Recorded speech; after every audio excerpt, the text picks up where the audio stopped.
joining me. I am Charlotte with Colorful Teaching for You. And today we are going to embark on a 3-week series or a 3-day series for this entire week. All right, so what we're going to be doing is we're going to be talking about the difference between projects and project-based learning. I'm so excited about this topic. I literally cannot wait to get started. So many teachers use projects in their school. I do as well.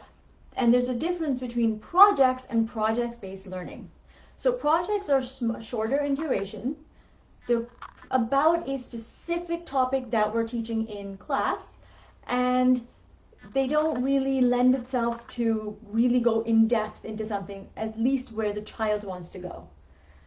They're pretty centered around the curriculum, so it's guided, versus project-based learning. It goes into depth about something. The child leads the learning, and beyond that they create, they innovate, and they're expected to take their learning to a whole new level of beyond exploring to actually put it out into the world. Okay, so because it takes a lot longer, we cannot go into I cannot show you the how a big and expansive project-based learning is here, but we're going to go into that in the Creative Child community. For today though, I'm going to show you a little bit about how to work a project really quickly. So if you're a teacher, you can do this right away. If you're a parent, you can still do this at home. Just to get, if your kids are, not able or focused on television or video games, you can get the spark going right away. Okay? Now, we're going to get into that in a bit. What I wanted to let you know though is with project-based learning, if you want to get started on with this in your classroom, or at home, if one of the things you're going to do is you're going to ask either the kids, or you're going to do this yourself, ask a guiding question or a statement that is about a specific topic that you're teaching. Okay? So a guiding question or a statement, and then you're going to teach your children learning objectives that they need to showcase. Now, make sure that the learning objectives are broader, because you want to be, if you're too specific, you're actually constraining their ability to navigate through and really showcase their learning. Okay, but these are big, broad topics that'll help them really showcase where they want to go. Cool. The next thing you're going to be looking at is you don't want to just throw them in the deep end, right? You want to give them examples. Show them what they can do. Different forms, different ideas of examples for them to work on.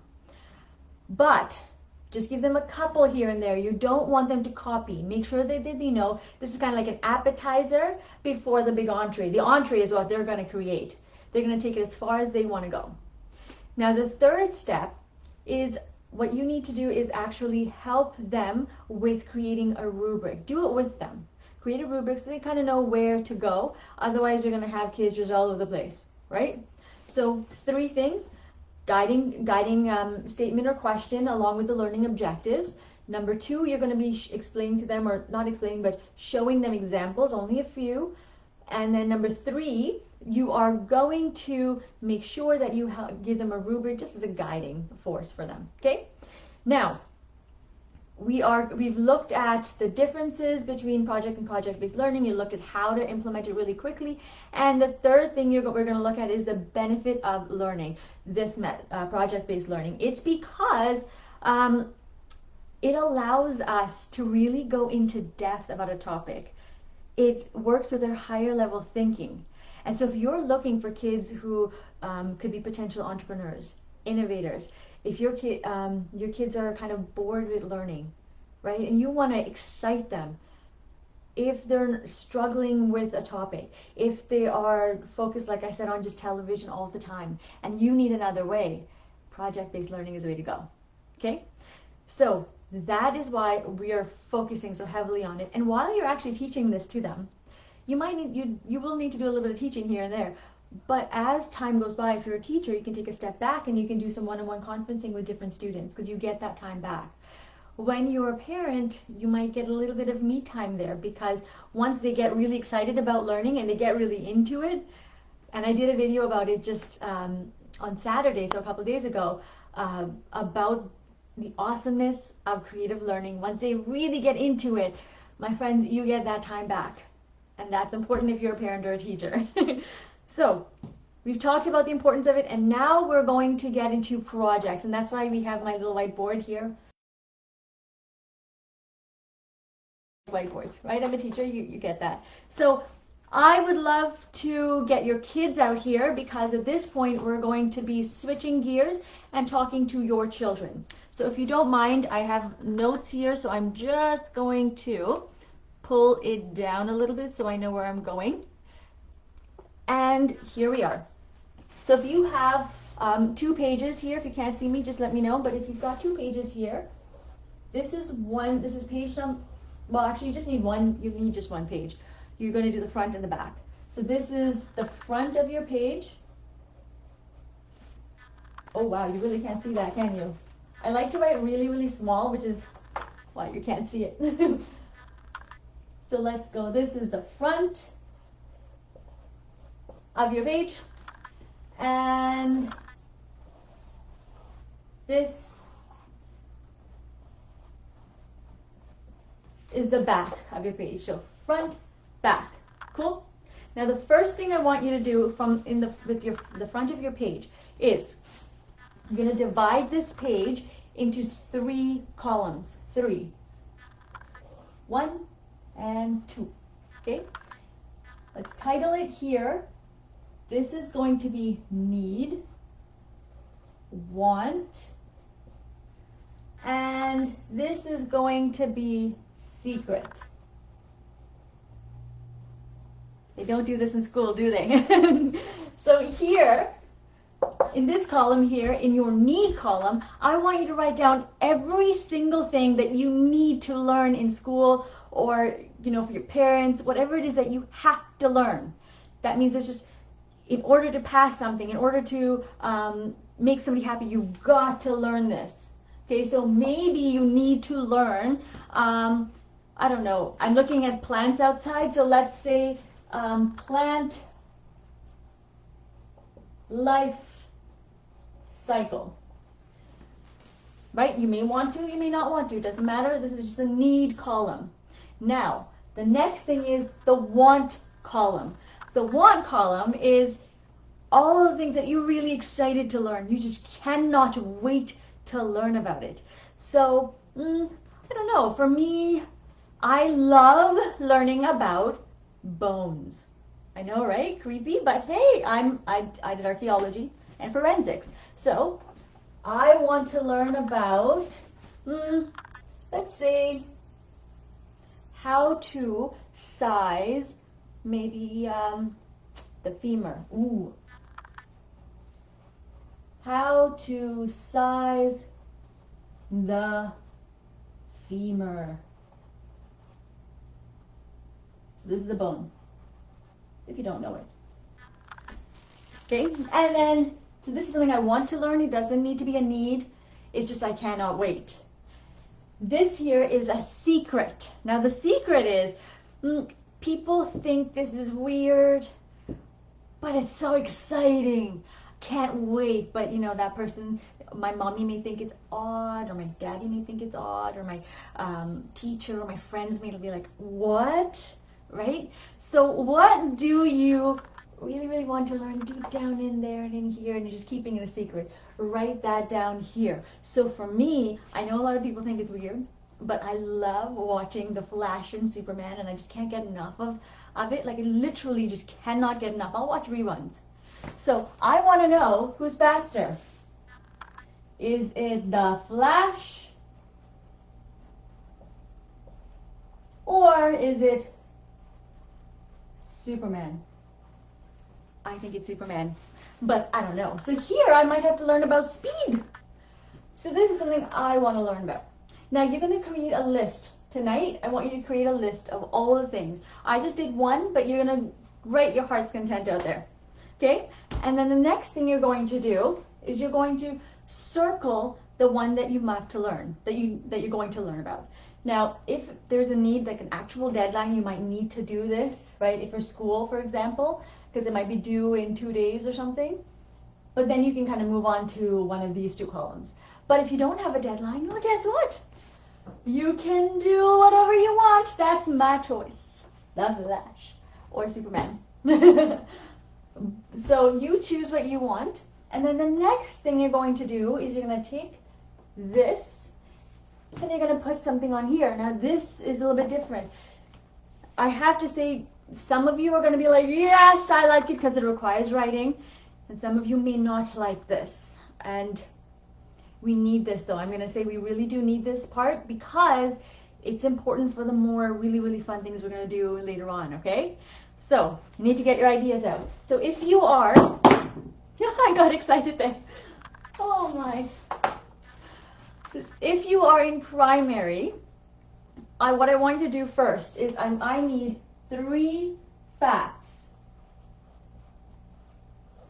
That's it. Easy peasy, right? Easy peasy pumpkin squeezy. 3 facts is all you're doing. You're doing 3 facts about your topic. Something new and awesome and exciting. I don't care if it's something that's weird. I want weird. So 3 awesome facts about your topic. That's what you're going to give me. And then with those 3 facts, just do it in point form. Wow, I am so excited and I need to move this away. Oh, so 3 facts in point form. Okay, just points. That's it.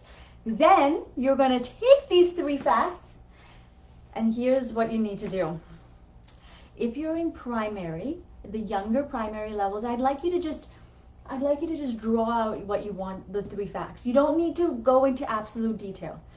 If you are in the upper primary grades, so when I say upper, I mean grade 2, maybe grade 3, then I would like you at that point to, so lower primary, you're going to draw. Upper primary, you're going to write a sentence, because I know you can and you're learning how to, right? And so if you're writing a sentence, my friends, what are you going to do with the sentence? You're going to remember your capitals, your finger spacing, and you're also going to remember your periods at the end, right? So remember sentences, and if you are an intermediate, I'd like you to write a structured paragraph here. So here, remember with the structured paragraph, 3 facts, and is as your sandwich, and above the little bread is going to be your beautiful introduction sentence, and at the bottom is going to be your conclusion sentence. Okay, so formal paragraph. And in high school, this might take a little bit of work. You need to write your essay, your informative essay. So remember, again, it's going to be 3 paragraphs, introduction, conclusion, okay? And for this, honestly, if you're in high school, I know you have a lot of work. You don't have time to spend on this, but I'd like you to spend a maximum, let's go with maximum, of 1 hour on this tomorrow. This is today, this is tonight, this is tomorrow. 1 hour maximum. If you can get it done faster, go for it. For you, if you're in intermediate, 30 minutes. If you are in the upper primary, 15 minutes. And for drawing, I know your kids are going to love drawing, so I'm going to say 10 to 15 minutes. Okay? Very, very quick. Now, if you need to proofread, if you're in these 3 sections, in grade 2, I teach my kids to proofread. I think it's very important. So I'm going to say if you're in any of these 3 sections, maximum 10 minutes to proofread. No more than 10 minutes. Here, I am not looking, like I would say, even for project-based learning, I'm not looking for perfection. I'm looking to see the thought process. I'm looking to see if you've actually put the time and energy to do the research, to write it out, and to enjoy the process. That's it. So if there's some grammatical errors, I'm not going to say, what is that? No. We're going to have some fun with this, right? So all you're going to do tonight, remember, need, want, secret. What are you're going to fill this out tonight and get your 3 facts on a topic that you're excited to learn. And then tomorrow night, because we got to separate it, thank you for all the likes. you're going to either draw, write a sentence, a paragraph, or an essay based on your grade level. That's it. And then proofread. Cool? So this, my friend, is what I would do for a project. This is just the planning phase. On Thursday, we're going to look at the design phase. And then on Saturday morning, we're going to look at the implementation phase. Okay? So if you're at home, you can do this so fast. Especially if your kids are like, oh, I don't know what to do. What can we do? Right here, okay? If you're in school and you're like, well, I've got, I don't know, half an hour, and I don't know what to do, or I've got a substitute coming and I don't know what to do. Super fast. Plan this the night, you can start this night, like the day before, and they can get right into this, or they can even do this at home, or the 3 facts at home, and then start working on this, and then you can move on to the next phase after that, which we'll talk about on Thursday. Cool? Awesome. So this is project, and the project you can work on in a week. Project-based learning takes a span of a few months because you want to get really in depth into this. So this is why I've created the Creative Child community, and I so hope that you join as a founding member. It's right now only $13 as a founding member, and it will move up to $17 when we officially launch in August. So if you are excited and you want to join, please make sure you send me a direct message, and if you do so in the next couple of hours, I've got a little bonus for you. Okay? So in the meantime, remember to create, experience, and teach from the heart. I will follow up with you if you have any questions about this, what we've talked about today, or if you're struggling with trying to get your kids excited or motivated. Send me a message. It doesn't have to be about Creative Child learning. It could be about just this, and we'll work on it, okay? So I look forward to hearing from you. Take care, my friends. Talk to you on Thursday at 4:30 p.m. Pacific Central Time. Bye.